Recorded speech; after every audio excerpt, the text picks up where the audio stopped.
وَأَنَا ابْنُ مُحَمَّدٍ، تو دیکھیں انا کے حمزہ کو میں نے دونوں صورتوں میں پڑھا ہے، جملے کے شروع میں بھی اور درمیان میں بھی۔ تو ہم جانتے ہیں کہ عربی زبان میں جب کسی حرف پر کوئی نشان نہیں لگایا جاتا تو اس کا مطلب ہوتا ہے کہ اس پر سکون یعنی کہ جزم ہے۔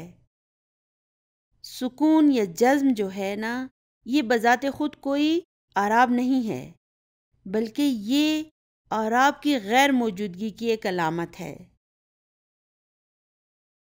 تو اب یہاں پہ دیکھیں کہ انا کے اس دوسرے حمزہ پر کوئی اعراب نہیں ہے، اس کا مطلب ہے اس پر سکون ہے، اور پھر اس کے بعد ابنو کا یہ حمزہ ہے جو کہ دراصل حمزہ وصل ہے، تو درمیان میں ہونے کی وجہ سے اسے تو پڑھا ہی نہیں جائے گا، تو پھر اس کے بعد یہ با آ جاتا ہے، اس با پر بھی دیکھیں سکون ہے۔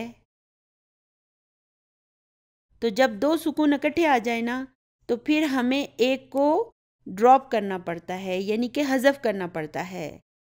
تو اب میں اس انا کے حمزہ کو نہیں پڑھوں گی، یاد رہے کہ اسے صرف ہم پڑھنے میں ڈراپ کریں گے، لکھنے میں نہیں۔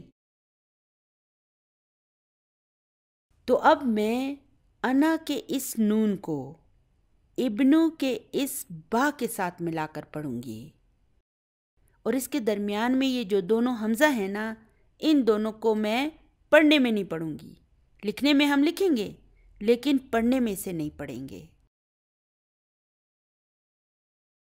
تو اب ہم اس جملے کو یوں پڑھیں گے کہ وَأَنَا ابْنُ مُحَمَّدٍ، وَأَنَا ابْنُ مُحَمَّدٍ۔ تو دیکھیں عربی زبان بہت لاجیکل اور سائنٹیفک زبان ہے، یہ بے اصولی اور بے تکی نہیں، بلکہ یہ بڑی با اصول اور لاجیکل ہے۔ تو اب اس جملے کو انالائز کریں، یہاں پر انا کیا ہے؟ مبتدا اور ابنو خبر وہو مضاف، اور محمدن جو ہے یہ اس ابنو کا مضاف الیہ ہے۔ یاد رہے کہ یہاں پر جو ہم محمد کا نام استعمال کر رہے ہیں نا، یہ عام انسانوں کا نام ہے، جیسے اور لوگوں کے نام ہوتے ہیں محمد، بلال، علی، تو یہ عام لوگوں کے نام ہیں۔ جب ہم اپنے پیارے نبی صلی اللہ علیہ وآلہ وسلم کا نام لیں گے تو ہم پر لازم ہے کہ ہم صلی اللہ علیہ وآلہ وسلم پڑھیں بھی اور لکھیں بھی۔ تو اپنے ان اسباق میں جو یہ محمد کا نام آتا ہے تو یہاں پر میں صلی اللہ علیہ وآلہ وسلم اس لیے نہیں کہتی کہ یہ عام لوگوں کے نام ہیں، ٹھیک ہے نا؟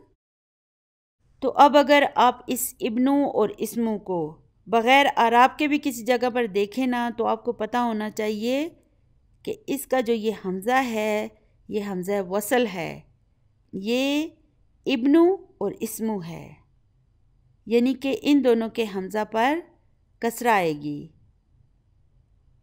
تو چلیے ابھی ایسا کرتے ہیں کہ اپنے 5ویں سبق کی تمارین پر واپس آ جاتے ہیں۔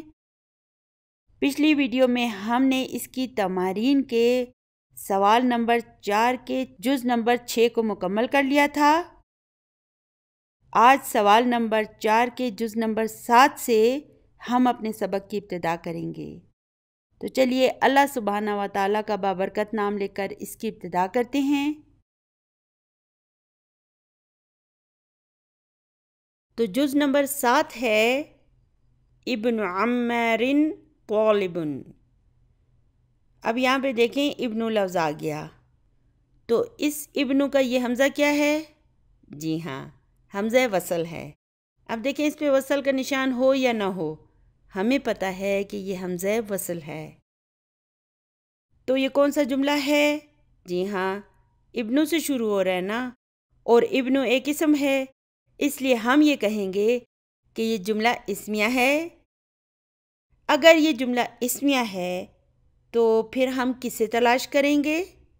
جی ہاں، ہم جملہ اسمیہ میں مبتدا اور خبر کو تلاش کریں گے۔ تو اس کا مبتدا کہاں ہے؟ ابنو، جی ہاں، یہ ابن جو ہے یہ اس کا مبتدا ہے، تو غور کریں اس میں اور کیا خاص بات ہے؟ جی ہاں، یہ مضاف بھی ہے۔ ہمیں کیسے پتہ چلا؟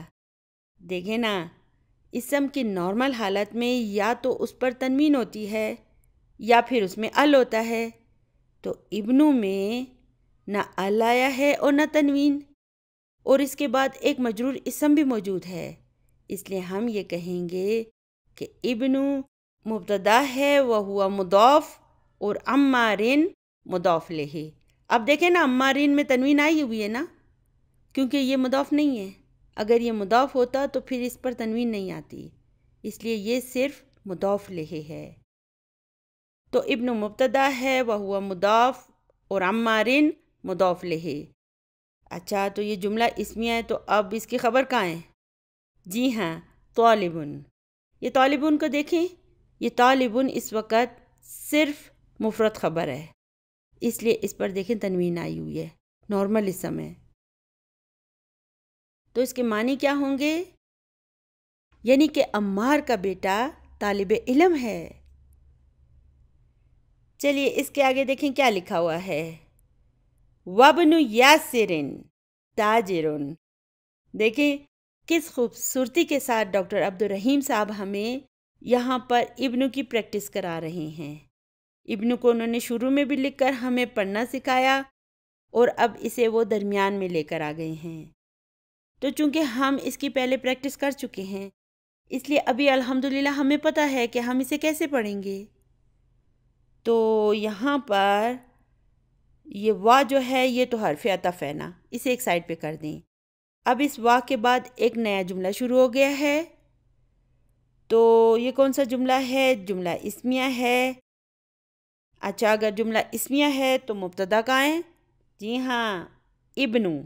ابنو مبتدا ہے وہو مضاف اور یاسرن مضاف لہ، اور پھر اس کی خبر جو ہے یہ تاجرون ہے، یہ اس کی مفرد خبر ہے۔ مفرد کا کیا مطلب ہے؟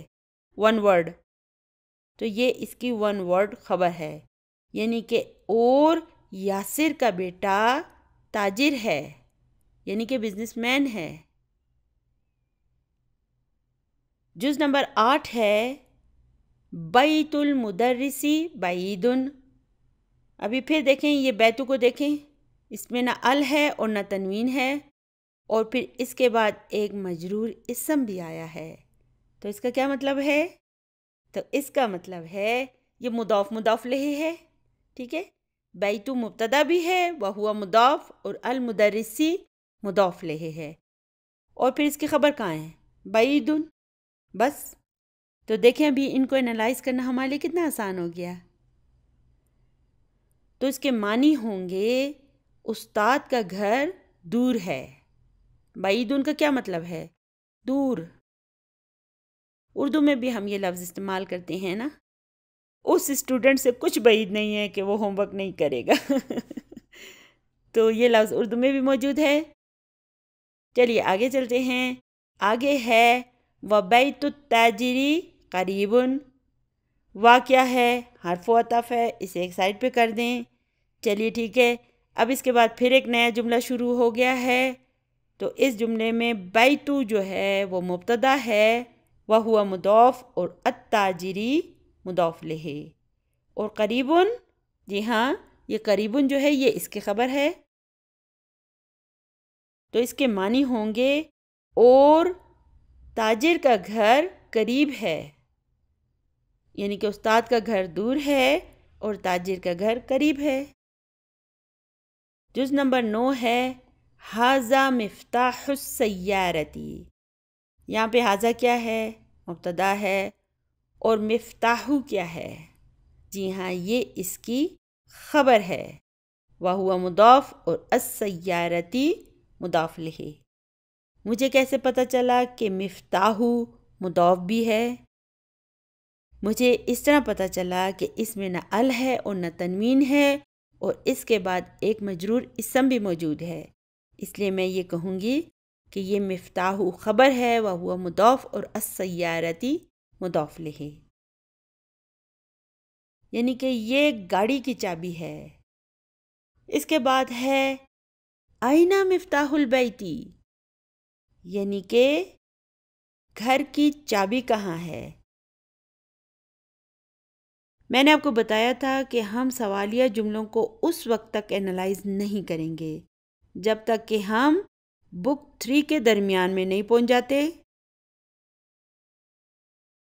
بک 3 میں جب ہم پہنچیں گے نا تو ہم کافی حد تک گرامر کو سمجھنے کے قابل ہو چکے ہوں گے، تو پھر اس وقت مبتدا کو ہم کیسے اینالائز کریں گے؟ دیکھیں مثال کے طور پر یہ حاضہ ہے نا، اسے ہم اس طرح اینالائز کریں گے کہ حاضہ کیا ہے؟ اسم الاشارتی ہے، اور دیکھیں اس کے آخر میں سکون ہے نا، اس لیے ہم یہ کہیں گے مبنیون علی سکون، ٹھیک ہے؟ اور چونکہ یہ حاضہ یہاں پر مبتدا کے طور پر آیا نا، اور مبتدا کیا ہوتا ہے؟ مرفوع، تو ہم کہیں گے فی محلی رفع مبتداء لیکن فی الحال ہم نے اسے کیا کہنا ہے؟ حاضہ مبتدا ہے بس۔ تو اسی طرح یہ جو انا ہے نا، اسے ہم کیسے ڈیفائن کریں گے؟ ہم کہیں گے انا ضمیرن، ٹھیک ہے؟ اور یہ کون سا ضمیر ہے؟ جی ہاں، ضمیر منفصل، یہ منفصل ضمائر میں سے ہے نا، ٹھیک ہے؟ پھر ہم کہیں گے مبنی علی سکون، اس کے آخر میں بھی سکون ہے، اور یہ مبتدا کے طور پر آیا ہے اور مبتدا مرفوع ہوتا ہے، اس لیے ہم کہیں گے فی محل رفع مبتداء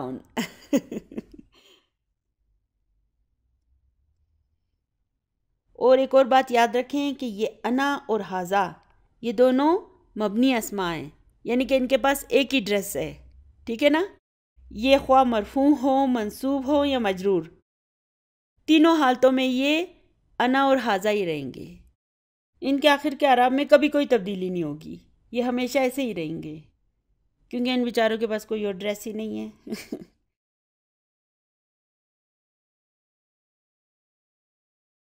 تو یہ سب جو ہے نا، یہ ہم بک 3 میں کہیں گے، یہ بی اے کے پیپرز میں لکھا جاتا ہے، یہ سب اس وقت دیکھا جائے گا جب ہم بک 3 میں جائیں گے، فی الحال ہم پریشان نہیں ہوں گے اس کے لیے۔ ابھی ہم صرف یہ کہیں گے کہ انا مبتدا ہے، بس قصہ ختم ابھی ہم بک 1 میں ہیں اور ابھی دلی دور ہے، ابھی اس وقت ہمیں اس کے بارے میں پریشان ہونے کی کوئی ضرورت نہیں ہے، ابھی میں صرف آپ کو اس کا ایک ٹریلر یا جھلکی دکھا رہی ہوں، اس کا پورا ایپیسوڈ تو بعد میں آئے گا تو جز نمبر 10 ہے من انتا یا ولدو، سوالیہ جملہ ہے، اس لیے ہم صرف اس کا ترجمہ کریں گے، یعنی کہ اے لڑکے تم کون ہو؟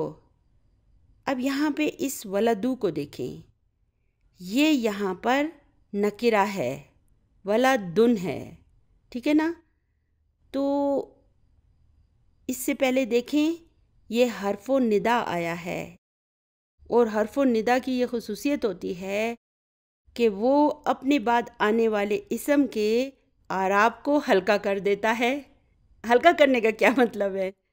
وہ ہمارے ایک سر تھے نا، وہ کہتے تھے کہ اعراب کو ہلکا کر دیتا ہے، وہ جب تنوین ختم ہو جاتی تھی نا تو وہ کہتے تھے اعراب ہلکے ہو گئے ہیں۔ تو حرف الندا کی بھی یہ خصوصیت ہے کہ وہ اپنے بعد آنے والے اسم کے اعراب کو ہلکا کر دیتا ہے، یعنی کہ اس کی تنوین کو ختم کر دیتا ہے۔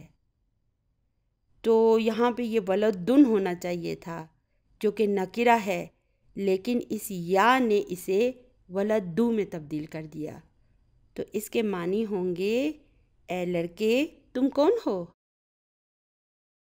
تو اس کا جواب ہوگا انا ابن عباس، انا ابن عباس۔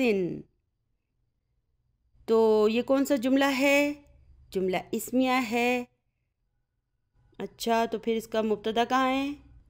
جی ہاں، یہ انا اس کا مبتدا ہے، اور خبر کہاں ہے؟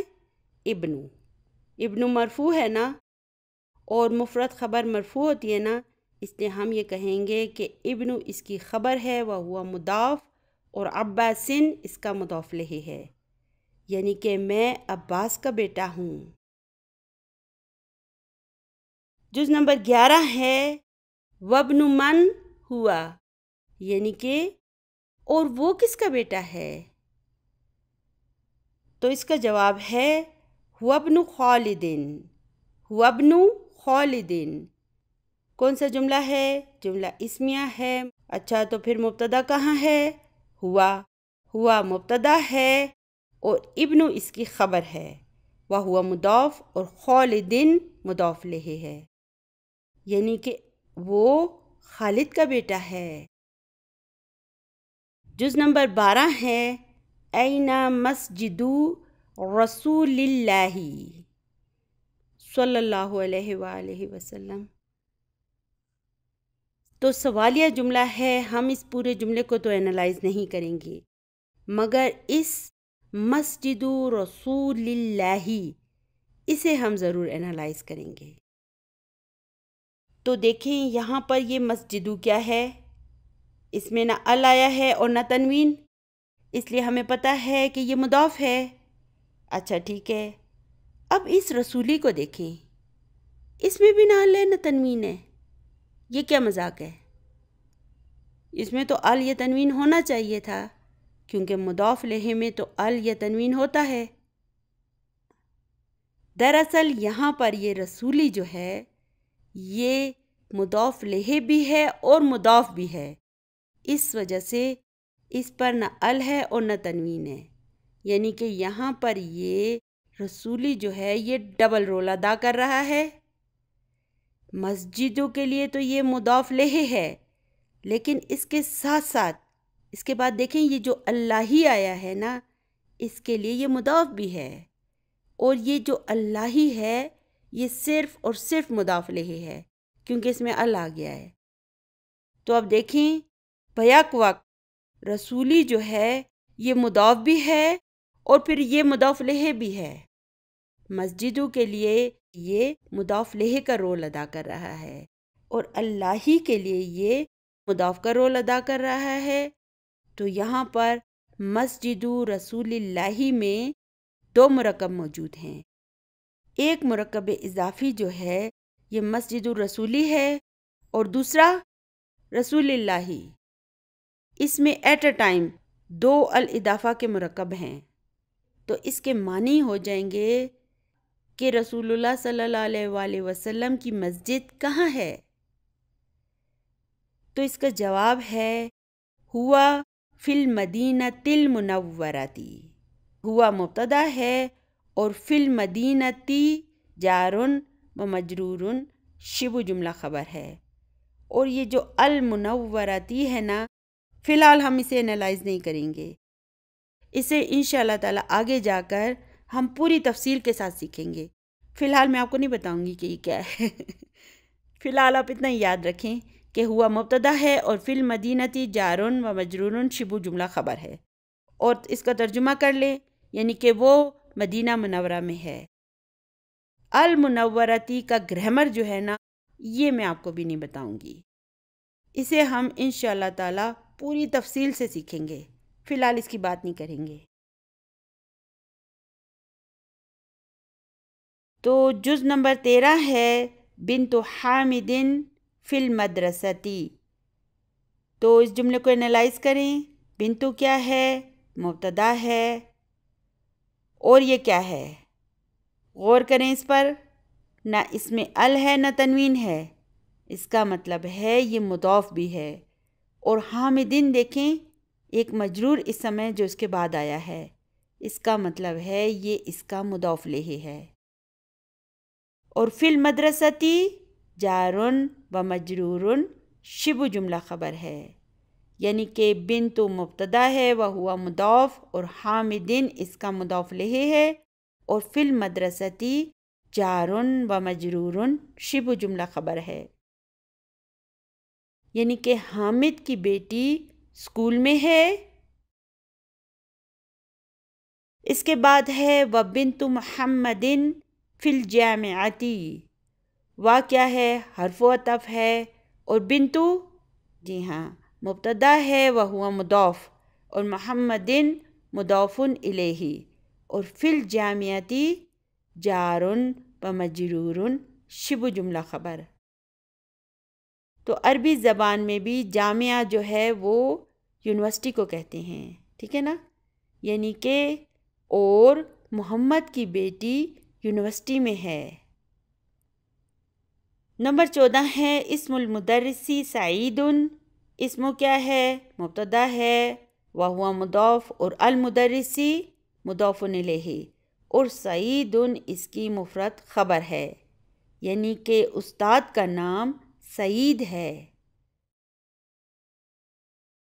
و اسم المہندسی خالد، و حرف عطف ہے، اسم مبتدا ہے، وہو مضاف، اور المہندسی اس کا مضاف الیہ ہے، اور خالد جو ہے یہ اس کی مفرد خبر ہے، ٹھیک ہے، یعنی کہ اور انجینئر کا نام خالد ہے۔ جز نمبر 15 ہے عم الطالبی غنی۔ عمن عربی زبان میں کسے کہتے ہیں؟ چچا کو۔ پھپھو کو عمتن کہیں گے اور چچا کو عمن کہیں گے، ٹھیک ہے، تو عمن کا مطلب ہے چچا۔ عم الطالبی، عمو مبتدا ہے، وہو مضاف، اور الطالبی مضاف الیہ ہے، اور غنی جو ہے یہ اس کی مفرد خبر ہے، یعنی کہ طالب علم کا چچا امیر ہے۔ جز نمبر 16 ہے باب المسجد مفتوح۔ دیکھیں ابھی ان سب جملوں میں جو مبتدا ہے نا وہ کیا ہے؟ وہ مبتدا ہونے کے ساتھ ساتھ مضاف بھی ہے، تو چونکہ ان سب میں ال موجود نہیں ہے اور نہ ہی تنوین ہے، اور اس کے فوراً بعد ایک مجرور اسم بھی آیا ہوا ہے، اس لیے آپ کو آسانی سے اسے سمجھ لینا چاہیے کہ یہ مبتدا جو ہے یہ مضاف بھی ہے، ٹھیک ہے نا۔ تو باب مبتدا ہے، وہو مضاف، اور المسجدی مضاف الیہ ہے، اور مفتوح اس کی خبر ہے، یعنی کہ مسجد کا دروازہ کھلا ہے۔ مفتوح کا کیا مطلب ہے؟ کھلا۔ وباب المدرستی مغلق۔ مغلق کا کیا مطلب ہے؟ بند، کلوزڈ۔ تو باب مبتدا ہے، وہو مضاف، اور المدرستی مضاف الیہ ہے، اور مغلق اس کی مفرد خبر ہے، یعنی کہ اور اسکول کا دروازہ بند ہے۔ نمبر 17 ہے خال حامد فقیر۔ فقیر غریب کو کہتے ہیں، اس کا الٹ کیا ہوتا ہے؟ یہاں اوپر ہم نے پڑھا تھا نا غنی، تو خالو کسے کہتے ہیں؟ دیکھیں پاکستان، انڈیا، افغانستان، ان تمام ممالک میں خالو جو ہے وہ خالہ کے شوہر کو کہتے ہیں، جبکہ یاد رکھیں کہ عربی زبان میں خالو کا مطلب ہے ماموں، خالہ کا بھائی۔ تو خالو مبتدا ہے، وہو مضاف، اور حامدن مضاف الیہ ہے، اور فقیر جو ہے یہ اس کی مفرد خبر ہے، تو اس کے معنی ہوں گے حامد کا ماموں غریب ہے۔ جز نمبر 18 ہے سیارۃ عباس فی الشارع۔ سیارۃ کیا ہے؟ مبتدا ہے، وہو مضاف، اور عباس مضاف الیہ ہے، اور فی الشارع جار و مجرور شبہ جملہ خبر ہے، یعنی کہ عباس کی گاڑی سڑک پر ہے۔ شارع ہم اردو زبان میں بھی کہتے ہیں نا، یہ شارع عام ہے، یہ شارع فیصل ہے، تو یہ شارع کا لفظ جو ہے یہ اردو میں بھی موجود ہے، اور اس کے معنی ہوتے ہیں بڑی سڑک۔ شارع جو ہے نا وہ بڑی سڑک کو کہتے ہیں، تو اس کے معنی ہوں گے عباس کی گاڑی سڑک پر ہے۔ جز نمبر 19 ہے ابن من انتا۔ اچھا ابھی اس ابن من کا بتائیں یہ کیا ہے؟ ابن کو دیکھیں، اس پر نہ لے نہ تنوین ہے، لیکن اس کے بعد من آیا ہے، یہ بظاہر تو مجرور نہیں ہے، جی ہاں یہ مجرور ہے۔ اچھا تو پھر اس پہ کسرہ کیوں نہیں آئی ہے؟ اس کی وجہ یہ ہے کہ یہ من مبنی ہے، یہ اپنے اعراب کو تبدیل نہیں کرتا، اس کے پاس ایک ہی ڈریس ہے، یہی وجہ ہے کہ جب یہ مرفوع ہوگا تب بھی یہ من ہوگا، مجرور یا منصوب ہوگا پھر بھی یہ من ہی ہوگا، یہ اپنے اعراب کو تبدیل نہیں کر سکتا۔ تو ابن من مرکب اضافی ہے، ابن مضاف ہے اور من مضاف الیہ ہے، اور پورے جملے کو ہم انالائز نہیں کریں گے کیونکہ سوالیہ جملہ ہے، ہم صرف اس کا ترجمہ کریں گے۔ اور اس کا ترجمہ کیا ہوگا؟ تم کس کے بیٹے ہو؟ جواب ہے انا ابن المدرسی، انا ابن المدرسی، انا مبتدا ہے اور ابن اس کی خبر ہے، وہو مضاف اور المدرسی مضاف الیہ، اور اسے ہم یوں پڑھیں گے انا ابن المدرسی۔ انا کے اس نون کو اس با کے ساتھ ملا کے پڑھیں گے، اور کیوں پڑھیں گے یہ میں آپ کو پہلے سے بتا چکی ہوں۔ تو اس کے معنی ہوں گے میں استاد کا بیٹا ہوں۔ جز نمبر 20 ہے این الکلب، یعنی کہ کتا کہاں ہے؟ جواب ہے ہوا تحت السیارتی، ہوا تحت السیارتی، ہوا مبتدا ہے اور تحت کیا ہے؟ ظرف، ظرف شبہ جملہ خبر، اور السیارتی اس تحت کا مضاف الیہ ہے۔ میں آپ کو بتا چکی ہوں کہ کچھ ظرف ایسے ہوتے ہیں کہ جن کے بعد مضاف الیہ آتا ہے اور کچھ کے بعد نہیں آتا، تو تحت ایک ایسا ظرف ہے کہ اس کے بعد مضاف الیہ آتا ہے، یعنی کہ وہ گاڑی کے نیچے ہے۔ سوال نمبر 5 ہے کون، کون جملاً مفیدتاً بملء الفراغ فیما یلی۔ کون کا کیا مطلب ہے؟ بنائیے۔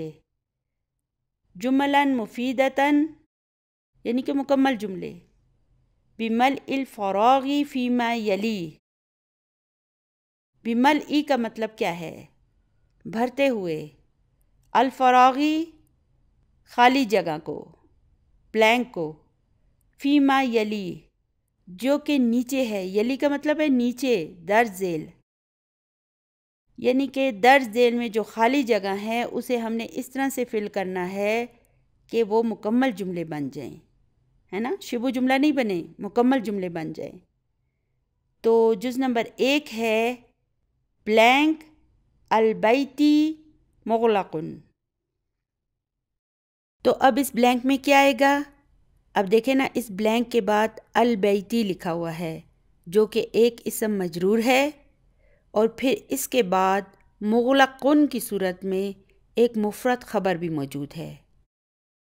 اور میری ایک بات کو اچھی طرح سمجھ لیں کہ جار مجرور کبھی کبھی کبھی بھی مبتدا کے طور پر نہیں آ سکتا، تو اس لیے ابھی ہمیں ایک ایسے اسم کی تلاش ہے جو کہ مبتدا بھی ہو اور مضاف بھی ہو، کیونکہ دیکھیں نا یہ البیتی اس کا مضاف الیہ ہوگا۔ تو یہاں پر آئے گا بابو، باب البیتی مغلقن، بابو مبتدا ہے وہو مضاف اور البیتی مضاف الیہ، اور مغلقن اس کی خبر ہے، یعنی کہ گھر کا دروازہ بند ہے۔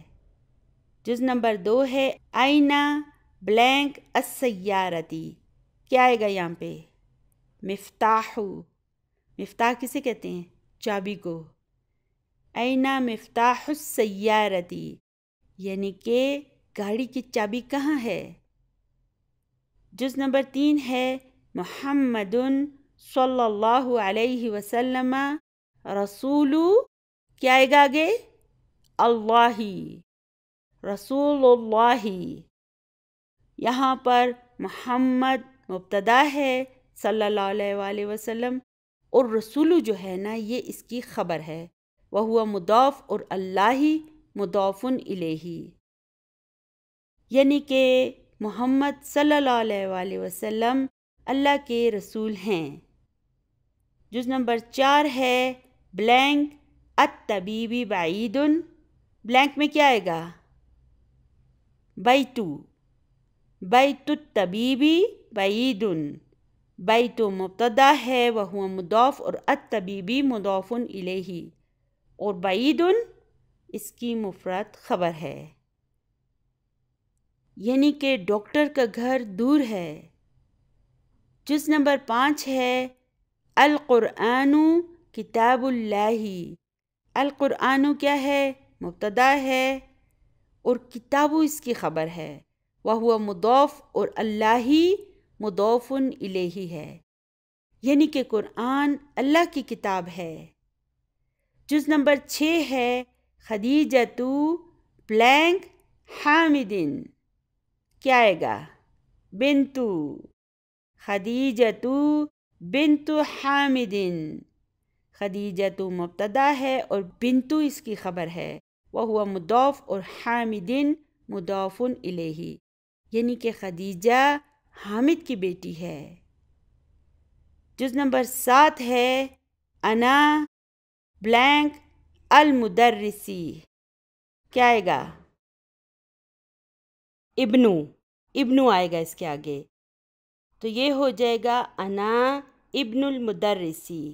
انا مبتدا ہے اور ابن اس کی خبر ہے، وہو مضاف اور المدرسی مضاف الیہ ہے، یعنی کہ میں استاد کا بیٹا ہوں۔ نمبر 8 ہے بلینک الطالبی مکسور۔ بلینک میں کیا آئے گا؟ قلم الطالبی مکسور، یعنی کہ طالب علم کا قلم ٹوٹا ہوا ہے۔ نمبر 9 ہے بابو بلینک مفتوح۔ تو کیا آئے گا بلینک میں؟ المسجدی۔ باب المسجدی مفتوح۔ بابو مبتدا ہے اور المسجدی اس کا مضاف الیہ ہے اور مفتوح اس کی خبر ہے، یعنی کہ مسجد کا دروازہ کھلا ہے۔ جز نمبر 10 ہے خرج المدرس من بلینک المدیری۔ کیا آئے گا؟ غرفتی۔ خرج المدرس من غرفت المدیری۔ تو یہ کون سا جملہ ہے؟ خرجہ سے شروع ہو رہا ہے نا، اس لیے یہ ایک جملہ فعلیہ ہے۔ اگر یہ جملہ فعلیہ ہے تو ہم کسے تلاش کریں گے؟ فعل اور فاعل کو۔ تو فعل کہاں ہے؟ خرجہ، اور فاعل المدرس۔ فعل کے بعد ایک مرفوع اسم آیا ہوا ہے نا، اس لیے ہم یہ کہیں گے کہ یہ اس کا فاعل ہے۔ اچھا، مجھے بتائیے کہ اس بلینک میں کیا آئے گا؟ اس بلینک میں غرفتی آئے گا، کیونکہ اس کے بعد المدیری مضاف الیہ کی صورت میں موجود ہے۔ اگر یہ المدیری یہاں پر موجود نہیں ہوتا تو ہم بلینک میں الغرفتی لکھتے، اس صورت میں من حرف جر ہوتا اور الغرفتی اسم مجرور ہوتا، لیکن اب چونکہ المدیری مضاف الیہ کی صورت میں موجود ہے، اس لیے بلینک میں ہم غرفتی لکھیں گے، کیونکہ اب یہ غرفتی جو ہے یہ مضاف بھی ہے، اور مضاف میں نہ ال آ سکتا ہے اور نہ تنوین، ٹھیک ہے نا؟ اور اس کے بعد پھر یہ المدیری اس کا مضاف الیہ ہوگا۔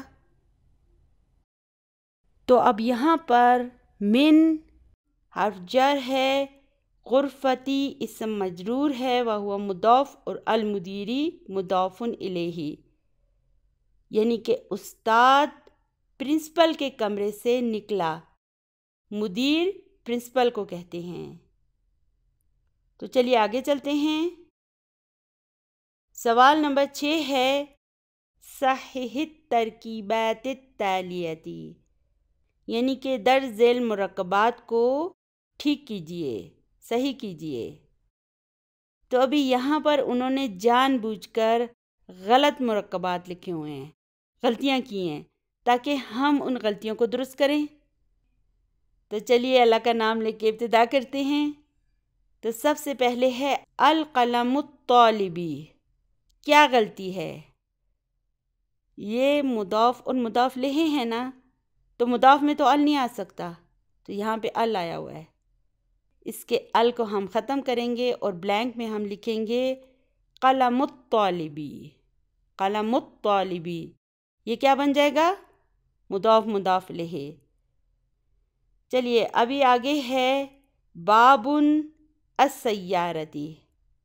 اب دیکھیں السیارتی کیا ہے؟ مجرور ہے نا، تو پھر بابن کو اس کا مضاف ہونا چاہیے، اور مضاف میں تو تنوین نہیں آ سکتی، یہ غلطی کی ہے نا انہوں نے۔ تو پھر ہم یہاں پہ لکھیں گے باب السیارتی، بابو کی دمہ کی تنوین کو ہم ختم کر دیں گے اور ایک دمہ لگا دیں گے، پھر یہ ٹھیک ہو جائے گا، باب السیارتی بن جائے گا، ٹھیک ہے نا؟ چلیے آگے چلتے ہیں۔ آگے ہے بنتو حامدن، کیا غلطی ہے؟ بنتو حامدن ہونا چاہیے تھا، کیونکہ مضاف الیہ ہمیشہ ہمیشہ ہمیشہ مجرور ہوتا ہے، تو یہ بنتو تو دیکھیں نا، نظر آ رہا ہے نا مضاف ہے، اس میں نہ ال ہے نہ تنوین ہے، تو اس کے بعد حامدن نہیں حامدن ہونا چاہیے تھا، تو اس بلینک میں بنتو حامدن لکھ دیں۔ آگے ہے الرسول اللہ، پھر کیا غلطی ہے؟ مضاف میں تو ال نہیں آ سکتا، اس ال کو ختم کریں، رسول اللہ۔ پھر ہے اسم الولدہ، غلط ہے نا؟ کیا غلطی ہے؟ جی ہاں، ولدی ہونا چاہیے، مضاف الیہ کو مجرور ہونا چاہیے، تو یہ ہو جائے گا اسم الولدی۔ اچھا آگے ہے ابن المدرسن، کیا غلطی ہے؟ تو یہاں پہ دیکھیں ابن صحیح لکھا ہوا ہے، اس میں نہ ال ہے نہ تنوین ہے، لیکن المدرسن کو دیکھیں یہ غلط ہے۔ کیوں؟ کیونکہ دیکھیں جب کسی اسم میں ال آ جاتا ہے تو تنوین بھاگ جاتی ہے، تو انہوں نے اس میں ال بھی لکھا ہوا ہے اور تنوین کو بھی، تو یہ غلطی ہے نا؟ تو اب ہم بلینک میں کیا لکھیں گے؟ ابن المدرسی، بس۔ چلیے بھی آگے چلتے ہیں۔ سوال نمبر 7 ہے محمدن، آگے لکھا ہے یا محمدو، یعنی کہ محمدن ایک نام ہے نا، جب اس سے پہلے حرف ندا یا آئے گا تو یہ اس کی تنوین کو ختم کر دے گا اور اس کے آخر میں ایک دمہ رہ جائے گی، تو یہ ہو جائے گا یا محمدو۔ اسی طرح استاذن، استاد کو کہتے ہیں، اور اگر اس سے پہلے حرف ندا یا آئے گا تو یہ بن جائے گا یا استاذو۔ پھر ہے خالدن، اس سے پہلے حرف ندا لگائیں یا خالدو۔ پھر ہے ولدن، یا لگائیں یا ولدو۔ کتنا آسان ہے، چلیے آگے چلتے ہیں۔ اگلا سوال ہے اقرا وکتب، یعنی کہ پڑھیے اور لکھیے ما دبت اواخر الکلماتی، آخر کے اعراب کے ساتھ یا آخر کے اعراب کو لگاتے ہوئے۔ تو ابھی آخر کے اعراب نہیں ہیں، اچھا ہم نے خود لگانے ہیں۔ یا علی یو، یا علی یو، یا عباسو۔ اچھا اب ہے شیخ خن، یا نہیں ہے نا اس سے پہلے ہمیں ڈاج کیے، ہمارا امتحان لیا سر نے، تو آگے ہے یا شیخو، یہ شیخن تھا نا، جب یا آ گیا تو یہ شیخو میں بدل گیا۔ پھر ہے یا رجلو، پھر ہے یاسرن یہ یا نہیں ہے، یہ یا جو ہے نا یہ حرف ندا نہیں ہے، یہ یاسرن کا ہی ایک حصہ ہے تو یہاں پہ ہو جائے گا یاسرن۔ پھر ہے یا عمارو، پھر ہے دکتور رن، یا نہیں ہے نا اس لیے ہم کہیں گے دکتورن۔ دکتور کسے کہتے ہیں؟ ڈاکٹر کو۔ اور پھر یا آ گیا تو پھر کیا ہو جائے گا؟ یا دکتورو۔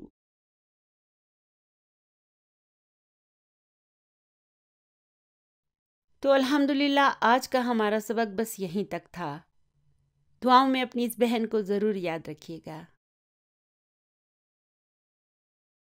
ربنا هب لنا من ازواجنا وذریاتنا قرۃ اعین وجعلنا للمتقین اماما۔ سبحان ربک رب العزت عما یصفون وسلام علی المرسلین والحمد للہ رب العالمین۔ جزاکم اللہ خیرا کثیرا۔ السلام علیکم ورحمۃ اللہ وبرکاتہ۔